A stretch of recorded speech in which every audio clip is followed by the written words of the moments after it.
তাআলা বলতেছেন, ওগো নওয়াসে রাসূলেরা তোমরা শুনে রেখে দাও, চলো চলো নবীজি রওজাতে চলো। জোরে করুন সুবহানাল্লাহ। হযরত বেলাল যখন বাবা ইমাম হাসান ইমাম হোসেনকে নিয়ে আমার নবীজি রওজাতে গেছেন, বাবা ইমাম হাসান ইমাম হোসেন নবীজি রওজা ধরে আপনার কান্না করতে লেগেছে, বলছে নানা গো নানা, একবার আমাদেরকে দিদার করাও। ওগো নানা জান, বহুদিন আপনাকে দেখি না গো নারাও। এদিকে হযরতে বেলাল বলছে, ইয়া রাসূলুল্লাহ, ইয়া হাবিবাল্লাহ, নবী গো, ওগো নবীজি ইমাম হাসান ইমাম হোসেন দেখার জন্য পাগল দিবানা হয়ে আছে। বেরাদুল ইসলাম মুআদ্দাস সামানিকরা, আমার নবীজি রওজা থেকে বলছো, গো বেলাল আমার নওয়াজের রাসূলদেরকে একবার চোখ খানা বন্ধ করতে বলো। যেমন আপনার চোখ বন্ধ করতে বলেছে, বাবা ইমাম হাসান ইমাম হোসেন বাবা চোখ খুললো না রে বাবা, চোখ কোন মাতে খুললো না। হযরতে বেলাল বলতে চায়, ইমাম হাসান ইমাম হোসেন তোমাদেরকে চোখ বন্ধ করতে বললাম, তোমরা এক আধ ঘন্টা কেন চোখ খুললে নাও? ইমাম হাসান ইমাম হোসেন বলছো, বেলাল গো আমরা দোনো ভাই নবীজিকে দেখতেছিলাম। জোরে হবে না সুবহানাল্লাহ? নবীজিকে দেখতেছিলাম। ও বাবা যে মুসলমান ভাইরাও, ইমাম হাসান ইমাম হোসেন বলছো, গো হযরতে বেলাল আমার নানাজি তিনার রওজাতে এত সুন্দর আছে, এত সুন্দর আছে, জানেন গো আমার নানাজি তিনার রওজাতে শুয়ে শুয়ে কি পড়তেছে জানেন? বলে কি পড়ে? ইয়া রাব্বি হাবলি উম্মতি, ইয়া রাব্বি হাবলি উম্মতি। আমার উম্মতের কি হবে, আমার উম্মতের কি হবে? ও বাবা রে, যে নবী আমার মদিনা থেকে এখনো উম্মতের খোঁজ নেয়, আমরা মুসলমান নবীর প্রেমিক রে বাবা, নবীকে মহব্বত করতে পারলাম না, কেমন করে জান্নাতে যাব? কি গো ঠিক না? যে নবীজি রওজাতে কান্না করছে ইয়া রাব্বি হাবলি উম্মতি বলে, আজ আমরা মুসলমান এই নবীকে মুর্দা বলতেছে, বলছি না? হ্যাঁ বলছি কি বলছি না? তারপর বলতেছে এই নবী মুর্দা, নবীর নূরের তরি না, কে বলছে মাটির তরি, কে বলছো নবী আমাদের মতো মানুষ। কি বলছে না? এই ভাই একটু মনোযোগ দিয়ে শুনেন, আপনাদেরকে একটু জ্ঞান দিয়ে আমি বোঝাবো। আচ্ছা বলুন, নবী কি আমাদের মতো? যারা বলে নবী আমাদের মতো তারা কে? তারা ওয়াহাবি, দেওবন্দি, লামাযাবি। এরা বলে যে নবী আমাদের মতন। ওদেরকে যদি বলা হয় যে ভাই নবী যে আমাদের মতন, তাহলে তুমি দলিল দাও। তো দলিল বলছে কোরআনে আছে, বলে কি আয়াত পড়ো? বলছে কুল ইন্নামা আনা বাশারুম মিসলুকুম। বলবে সাহেব আমার কাছে মূল সাহেব, এটা আল্লাহ কোরআন লিখেছেন যে নবী তোমাদের মতো একজন, তোমাদের মতন। একটু ভালো করে বুঝেন, তোমাদের মতন। এখন আপনাদের কি বলবো, এটা কি কালার? এটা সোনালী কালার। এখন আমি যদি এখন বলি সোনালী কালার এটা, তো কেউ যদি বলে, আমি যদি বলি যে এটা সোনা, তা আপনারা বলবেন যে মূল এটা সোনালা, সোনার মতন দেখতে, কি তাই না? এটা কি অরিজিনাল সোনা? সোনার মতন দেখতে। তো আমার আল্লাহ বলতেছে তোমাদের মতন, কিন্তু তোমাদের মতন নবী না। জি ওই ভাইকে বললাম যে ভাই এই আয়াতটা কখন নাযিল হয়েছিল? বলছে হুজুর বলতে পারবো না। বলে শুনবো কা? এই আয়াতটা কুল ইন্নামা আনা বাশারুম মিসলুকুম, আল্লাহ বলতেছে, বলে হাবিব গো আপনাকে মক্কার সমস্ত মানুষেরা জিন বলতে লাগলো, নবী গো আপনাকে পাগল বলতে লাগলো, নবী গো আপনাকে ভূত বলতে লাগলো, নবী গো আপনি আপনার জন্য একটা আয়াতে কারিমা তেলাওয়াত করে দিলাম, নাজিল করে দিলাম, নবী গো আপনি বলুন কুল ইন্নামা আনা বাশারুম মিসলুকুম, নবী গো তাদেরকে বলে দাও কাদেরকে? যারা জিন বলছিল নবীকে বাবা, যারা বলছো নবী পাগল, যারা বলছো নবী আপনার জ্ঞান নয়, তারা বাবাজি আমার আল্লাহ বলছো নবী গো আপনি বলে দিন, তোমরা আমাকে জিন বলে ভয় করো না, পাগল বলে ভয় করো না, তোমাদের মতো একজন আমি, কিন্তু নবী আমাদের মতো না। ওই ওয়াহাবিটা বলতেছে, বলে মৌলভী সাহেব তাইলে নবী যদি আমাদের মতন না হয়, নবীও তো রুটি খেয়েছে আমরা তো রুটি খাই, নবীও তো ঘুমিয়েছে আমরা তো ঘুমাই, নবী তো কাজ করেছে আমরা তো কাজ করি। ওই ভাইকে বলবো, বলে ভাই রে আমার নবীজি জীবনে কোনোদিন ঘুমায় না। ঘুমায় নাকি? আপনাদেরকে একটা কথা বলি, আপনি এখান থেকে বাসে যাবেন লালবাগ, কি আচ্ছা বলুন, বাসের ভিতরে একজন যাত্রী থাকে, তাহলে কজন? 100 200 150। তাহলে ড্রাইভার কটা হয়? একটা। এখন দুটা ড্রাইভার যদি বলা হয় যায় আমি এই রাস্তা দিয়ে যাবো, এ বলতে না আমি এই রাস্তা দিয়ে যাবো, বলতো না কি গো? তাহলে বাবা যে মুসলমান ভাইরাও আল্লাহ বলছে বলো গো আমার বান্দা বান্দিরাও তোমরা হলো প্যাসেঞ্জার, আমার নবীজি হলেন ড্রাইভার। জোর হবে না সুবহানাল্লাহ? যদি নবী ঘুমিয়ে যায়, আচ্ছা বলুন বাস চালাতে চালাতে ড্রাইভার যদি ঘুমিয়ে যায় বাস চলবে না উল্টাবে? জি, তাইলে আমার নবী যদি ঘুমিয়ে যায় পৃথিবী থাকবে নাকি বাবা? জি, পৃথিবী ধ্বংস হয়ে যাবে। তাই তো আমার আপনার বলতেছে বাবাজি মুসলমান ভাইরাও, যে নবীর সাহাবীরা আপনার নবী মুস্তাফার বাবাজি শরীর মুবারকে যেটা ঘাম পাসিনা গরম বেরাতেন, সমস্ত সাহাবীরা আপনার ঘামটাকে চেঁচে চেঁচে আপনার বোতলের ভিতরে ঢোকায় নিতেন। বাবাজি মুসলমান ভাইরাও এ সুনামানিকেরা আতরের মতন ব্যবহার করতেন। আরে বোকা বলছে নবী আমাদের মতন নবী কি? আচ্ছা বলুন আমাদের পেশাব পাক না না পাক? না পাক। তাহলে আমার নবী মুস্তাফার পেশাব মোবারক পাক, এটা বুঝবেন। নবীজির পেশাব মোবারক পাক, আমাদের না পাক, তার নবী কি আমাদের মতন হলো? জি, আমাদের ছায়া আছে, এই ছায়া আঙুলটা দেখেন হাত ওই ছায়া পড়ছে না, নবীজির ছায়াও ছিল না। আমাদের গায়ে নবী মুস্তাফার শরীর মুবারকে আপনার শরীর মুবারকে মাছি অবস্থা না, মশাতে কামড়াতো না, আর মশা যদি আমাদেরকে পায় তাইলে বাবা ছাড়বে না। কি ছাড়বে? বাবাজি মুসলমান ভাইরাও এ সুনামানিকেরা ও আব্বাজি মুসলমান ভাইরাও, তাইলে নবী আমাদের মতন না। কি আমাদের মতন? আমাদের মতন নয় বাবা। এই কৃষ্ণনগরে একটা জায়গায় জালসা করতে গিয়ে এক ওয়াহাবির সঙ্গে খুব ঝামেলা, বলছে আপনাকে বাড়ি যেতে দেবো না। আমাকে বলছে আপনাকে বাড়ি যেতে দেবো না, আপনি কেন বললেন যে নবী জিন্দা আছে? বলে আমি বললাম যে বাপের বেটা বাপ যদি হও তো তুমি দলিল দেখাও যে নবী মুর্দা আছে, দেখাও দলিল।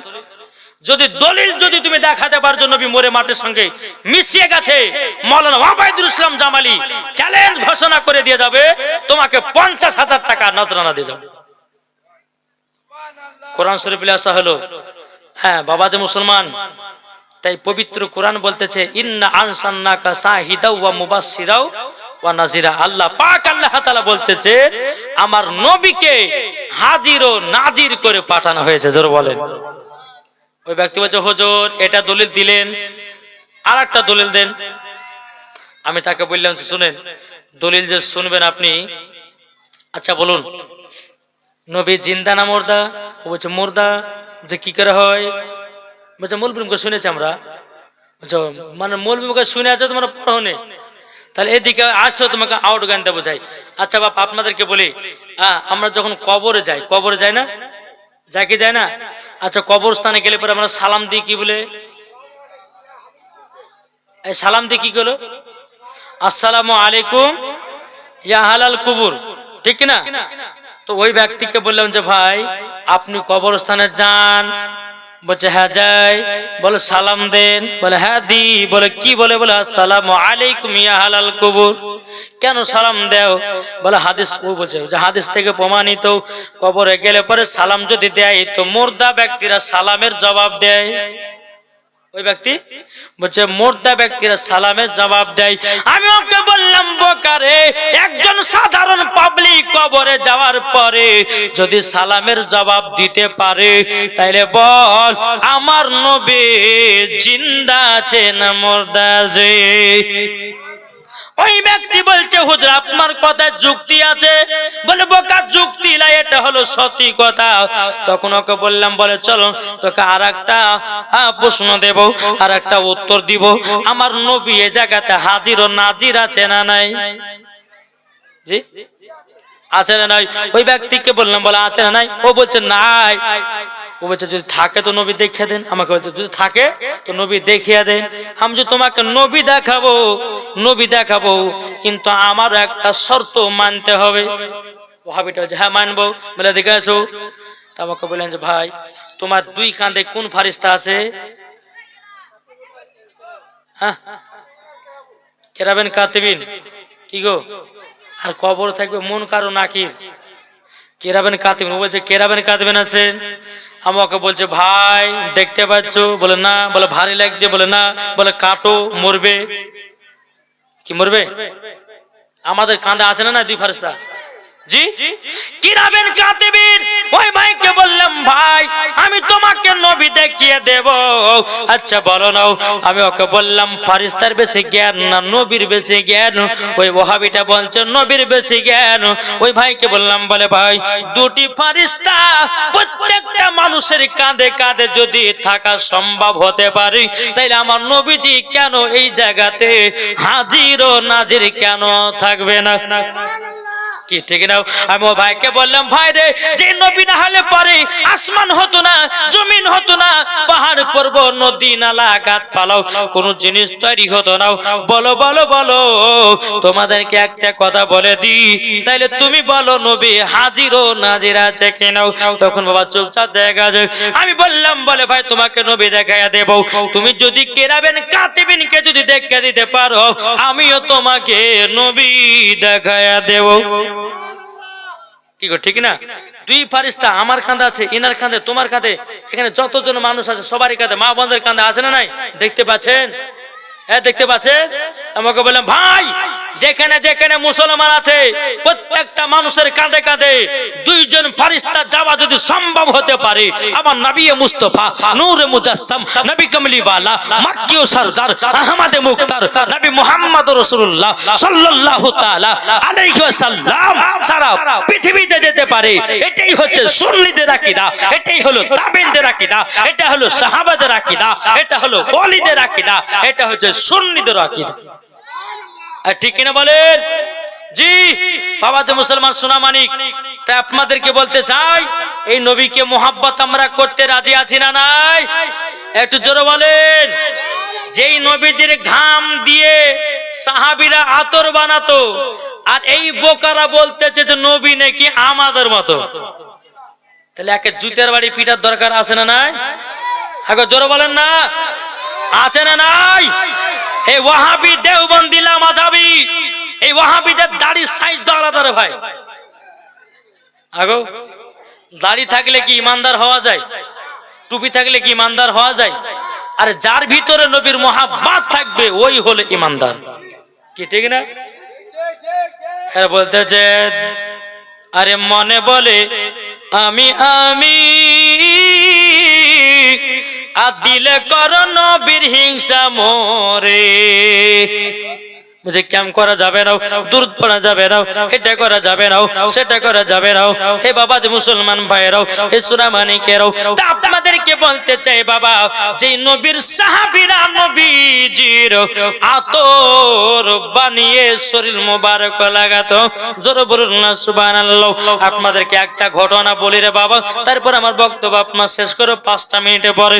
বেরাদর ইসলাম মুআদ্দাস সামানিকেরাও, একটা গরিব ঘরের একজন ছেলে বাবা বিয়ে করতে যাবে, তিনার মাকে বলছে মা গো আতর মাখা হলো নবী পাকের সুন্নাত, মা গো একটু আতর আমাকে এনে দাও।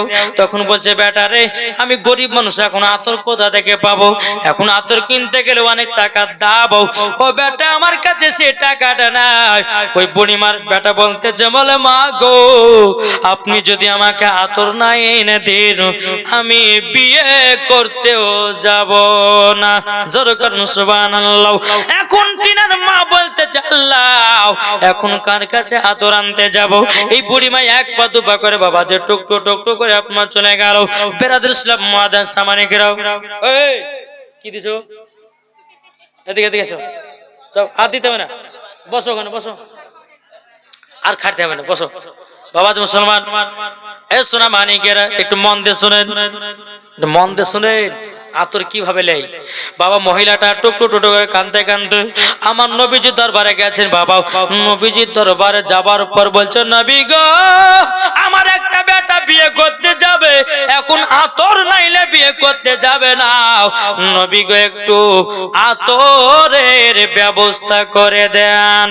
আমার নবী মুস্তাফার শরীর মুবারকের ঘাম পাসিনা বাবা ওই বোতলের ভিতরে একটু দিয়ে দিল, বলে মা যাও তোমার বেটাকে এটা মাকে বিয়ে করতে বলো। বাবা যে মুসলমান ভাইরাও ওই আতরটা নিয়েছে, বাবা যে ছেলেটা মেয়েকে বিয়ে করতে গেল। বিয়ে করে আসার পর 1 বছর পর একটা বাচ্চা হয়েছে রে বাবা।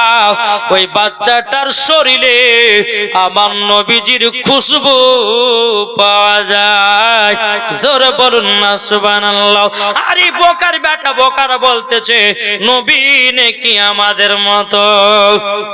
কোন পাগলে বলে নবী গায়েবে জানে না, কি গো কোন পাগলে বলে নবী গায়েবে জানে না, এলেন নবী মক্কা শহরে শাহে মদিনা, এলেন নবী মক্কা শহরে শাহে মদিনা। আরে টুপি দাড়ি থাকলে পরে আলেম তো হয় না। বড় বড় দাড়ি ছেড়েছে, ওই রে বাবা সাইকেল চালাচ্ছে, এদিকে আধখান দাড়ি এদিকে আধখান দাড়ি।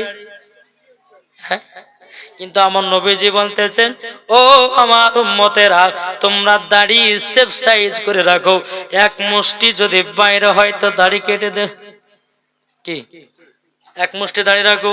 কিন্তু বাবা যদি 4 মুষ্টি দাড়ি কইরা পড়াবে না, আছে না যে ওরে এরা বলছে যে তোমরা দাড়ি কেন কাটো না, বলছে উপরে গিয়ে লাইলা মজনুর খানা খাবো। ওরে আয় আল্লাহ বলছে কবর আয় তোকে লাইলা মজনুর ভালো করে খানা খাবো, কে ঠিক না বাবা যে মুসলমান।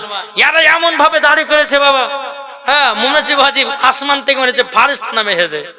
হ্যাঁ কিন্তু দেখেন এখন এত বড় যদি দাড়ি হয়ে যায়, ও যখন পেশাব করতে যাবে তো দাড়িতে পেশাব লাগবে কি লাগবে না? জি তো বাবা যে মুসলমান ইউটিউবের ভিতরে বাবা যে দেখেছে 22 হাত দাড়ি রেখেছে গো, ক হাত বললাম 22 হাত, ওই জড়িয়ে জড়িয়ে জড়িয়ে জড়িয়ে জড়িয়ে যখন বাবা যে একজন ইউটিউবার এসেছে বলছে আপনার দাড়ি দেখবো তো দেখাও, খুলতে খুলতে খুলতে 22 হাত দাড়ি। 22 হাত দাড়ি যদি হয় তাহলে বলেন ওই কবরে গিয়ে কিভাবে ফাঁসি দিবে বলেন তো? হ্যাঁ নবীর সুন্নাত হচ্ছে এক মুষ্টি দাড়ি রাখা। জোরে বলেন সুবহানাল্লাহ। বলবো ঈমান আকীদা তাজা হবে, এটা আমার সাথে বলবেন তো? জি আমার গায়েতে বলবো না, শুধু একটু প্রশ্নের উত্তর। আচ্ছা বলুন আমাদের কলমা কি? জি এটা আমাদের মেন উদ্দেশ্য, আর আমাদের এটা মেন ঘাঁটি। এই যারা বলতে পারবে জানবো যে হ্যাঁ তাদের ভিতরে নবীর মোহাম্মত ভরা আছে। অনেক মানুষ আছে বাবা যে ঠকা ঠক সিজদা মারে, কিন্তু বাবা যে নবীজির কলমা কোনটা সেটা কিন্তু জানে না। আমাদের কলমা কি? জোরে বলেন না সবাই। লা ইলাহা ইল্লাল্লাহ মুহাম্মাদুর রাসূলুল্লাহ সাল্লাল্লাহু তাআলা আলাইহি ওয়াসাল্লাম। এটা একটি জ্ঞান, এটা জ্ঞান নিলেন। শেষ করব বাবা। জি হ্যাঁ তো বলুন আমার নবীজির কলমা কি? হ্যাঁ আমার নবীজির কলমা শুনে লেছে ইউটিউবে, আমি জানি। জি জি বলুন লা ইলাহা ইল্লাল্লাহ ইন্নী রাসূলুল্লাহ। জোরে বলেন। জি তাইলে বলুন না একটু এদিকে কান দেন। জি তাইলে বলুন আদম নবীর কলমা কি? এই তো এখানে গোল মারলো কি গো, এই চুপ তুমি, তুমি বললে পরে তুমি 30 পারা ঠকাবা, চুপচাপ বসে থাকো। হ্যাঁ বাবা যে মুসলমান খুব ভালো ছেলে গো, আমাকে যেখানে দেখবে হুজুর, যখন দেখবে আসসালামু আলাইকুম হুজুর, আরে খুব মহব্বত করে। যাক বাবাজি, আল্লাহ জানে রাখে জান্নাতবাসী করে, জোরে বলেন আল্লাহ হবে। তো বাবাজি মুসলমান, তাহলে কি আদম নবীর কলমা কি যে জানেন সে বলবেন না, কি গো জানেন? আচ্ছা কে কে জানেন একটা হাত তুলে দেখান তো। কেউ জানেন না? আদম নবীর কলমা হচ্ছে লা ইলাহা ইল্লাল্লাহ মুহাম্মাদুর রাসূলুল্লাহ, ঠিক না? এখন যদি বলে মৌলভী সাহেব আমাদের কলমা তো লা ইলাহা ইল্লাল্লাহ মুহাম্মাদুর রাসূলুল্লাহ, তো আদম নবীর কলমা কেন এক হবে? বাবারে হে সুনামানিকেরাও, আল্লাহ পাক আল্লাহ তাআলা বলছো গো আমার উম্মত উম্মতানেরাও, আদম নবীদের কলমাও আল্লাহ বলছে বান্দারে দুনিয়াতে 1,24,000 পয়গম্বর, মতান্তর 2,24,000 পয়গম্বর, যত নবী এসেছেন সমস্ত নবীদের কলমা ছিল লা ইলাহা ইল্লাল্লাহ মুহাম্মাদুর রাসূলুল্লাহ। আর আমার আল্লাহ বলছে আমার নবীর উম্মতরা রে, তোদের কলমা হচ্ছে লা ইলাহা ইল্লাল্লাহ মুহাম্মাদুর রাসূল।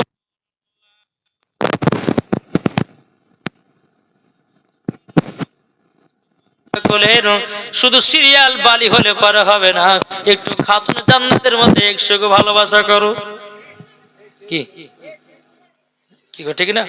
তাহলে আমাদের কলমা আর সমস্ত নবীদের কলমা একটাই। এবে চলুন আদম নবীর উম্মতের কলমা কি? আদম নবীর উম্মতের কলমা হচ্ছে লা ইলাহা ইল্লাল্লাহ আদম সফিউল্লাহ ইব্রাহিম খলিলুল্লাহর উম্মতের কলমা হচ্ছে লা ইলাহা ইল্লাল্লাহ ইব্রাহিম খলিলুল্লাহ। বাবাজি মুসলমান ভাইরাও, হযরত মুসার নবীর উম্মতের কলমা হচ্ছে লা ইলাহা ইল্লাল্লাহ মুসা কালিমুল্লাহ। এই রকম ভাবে নিয়ে দুনিয়াতে 1,24,000 পয়গম্বর, মতান্তর 2,24,000 পয়গম্বর, সমস্ত নবীদের উম্মতের কলমা হচ্ছে আলাদা, আর সমস্ত নবীদের আমাদের কলমা হলো একই কলমা। জোরে বলুন না সুবহানাল্লাহ। আল্লাহ বলছে ওরে বান্দারা রে শুন, দুনিয়াতে 1,24,000 পয়গম্বর, মতান্তর 2,24,000 পয়গম্বর, যত নবী এসেছেন সবাই নবীজির উম্মত। তাই তো আমার আল্লাহ বলতেছেন হাদিসে কুদসির মধ্যে লাউলা মুহাম্মাদুন ওয়া উম্মাতুহু, আমার আল্লাহ পাক আল্লাহ তাআলা হাদিসে কুদসির মধ্যে বলে নবী এবং উম্মতকে যদি না তৈরি করতাম লামা খলাকুল জান্নাহ, আমি জান্নাতকে বানাতাম না, ওয়ালান নাহারু আমি দিনকে বানাতাম না, ওয়ালাল কমারু আমি তারাকে তৈরি করতাম না, ওয়ালা শামস এবং আমি সূর্যকে বানাতাম না, ওয়ালা মুরসালা সম্মানীয় ব্যক্তি বানাতাম না, ওয়ালা ইয়াকা এ মুসা নবী শুনে রেখে দাও আমি তোমাকেও বানাতাম না। জোরে বলেন সুবহানাল্লাহ।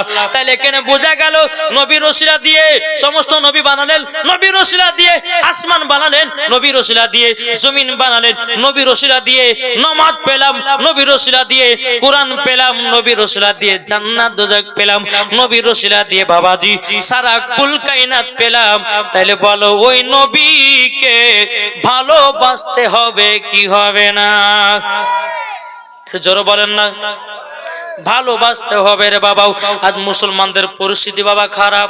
এ দেখেন বাবা একজন জীবনী বক্তাকে বাবা যে কবে উমরপুরে একটা জালসা, উমরপুরে একটা ঝামেলা হয়েছিল এসআইআর নিয়ে, জি ওই ঝামেলাতে একজন জীবনী বক্তা 3:30টার সময় গাড়ি নিয়ে যাচ্ছে এবং টিভিকে আপনার সিসিটিভি ক্যামেরাতে ধরেছে যে এই মৌলবী হচ্ছে আতঙ্কবাদী। 2 দিন হলো তাকে জেলে গ্রেফতার করেছে। তার নাম হচ্ছে শাহজাহান কাদরি, জীবনী বক্তা শাহজাহান কাদরি। ওনার সঙ্গে অনেক জীবনী আমরা করেছি। তো বাজে ওনাকে গ্রেফতার করেছে। তারপরে বাবাজি আরেকজন উকিলকে আপনার গ্রেফতার করা হয়েছে। তো বাবাজি মুসলমান যাদের যাদের বাবা ভোটার লিস্ট থেকে যাদের নাম বাতিল দিয়েছে, এখানে কেন সারা পশ্চিম বাংলাতে যাদের মুসলমান গুলো যে এলাকা বেশি ওই মুসলমানদের ভোটার লিস্ট থেকে নামগুলো কেটে দিচ্ছে। কেন? বলছে আর বাংলাদেশি মাল। আরে বোকা কোথাকার, হ্যাঁ? বাংলাদেশে তুই বললে হবে না? বাংলাদেশ তুই বললে তো হবে না। আমাদের প্রমাণ বাপ দাদু এই জায়গাতে আমাদেরকে রেখে দিয়ে গেছেন। এই জমিন হচ্ছে আমাদের জমিন, এই জমিন হচ্ছে খাজা মঈনুদ্দিনের জমিন।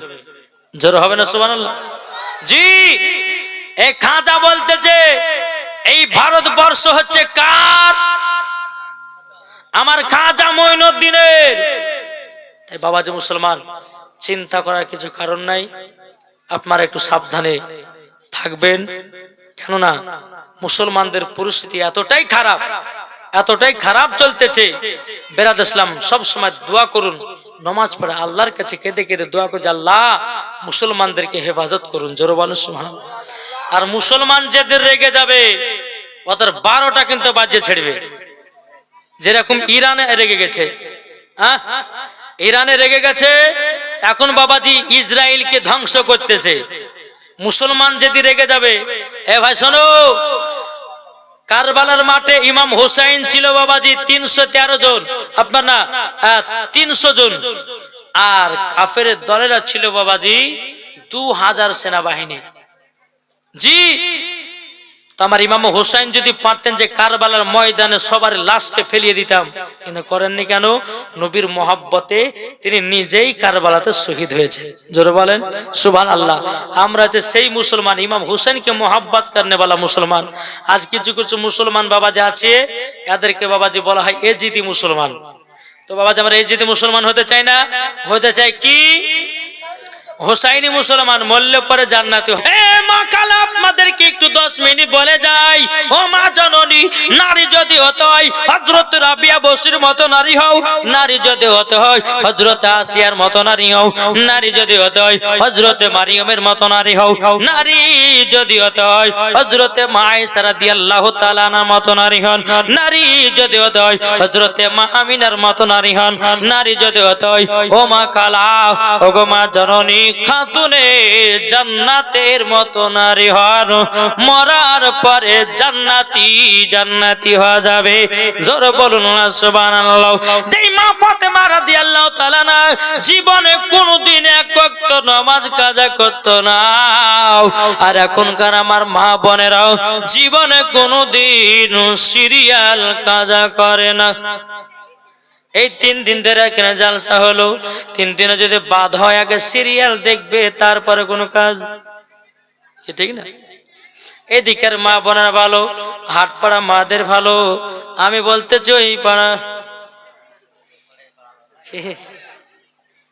না, যদি এইখানকার মহিলার বলে তখন বলছে বুবু চল রে আমাদের নামে দুর্না গেছে, জালসা শুনবোই না, কি বলবে না?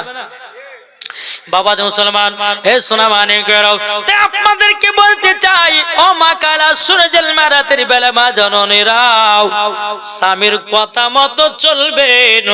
স্বামীর কথা মতো যদি না চলেন তাইলে বিপদ। কি গো, বিপদ আছে না নাই? জি, বিপদ আছে। বেরাদর ইসলাম মুআদ্দাস সামানি কেরাম, হে সোনা মানি কেরাও, আমি মায়েদেরকে বলতে চাই গো মা, একজন মহিলা ছিল আল্লাহর নেক বান্দি, তিনার স্বামী বলতেছে বলো গো আমার বিবি গো, তবে শুনে রেখে দাও ও বিবি, শুনে রেখে দাও, আমি বিদেশে গেলাম, আমার হুকুম না পাওয়া পর্যন্ত তুমি বাড়ি থেকে এক ধাপও বেরোবে না। বিবিতে বলছে ঠিক আছে স্বামী, তাই হবে।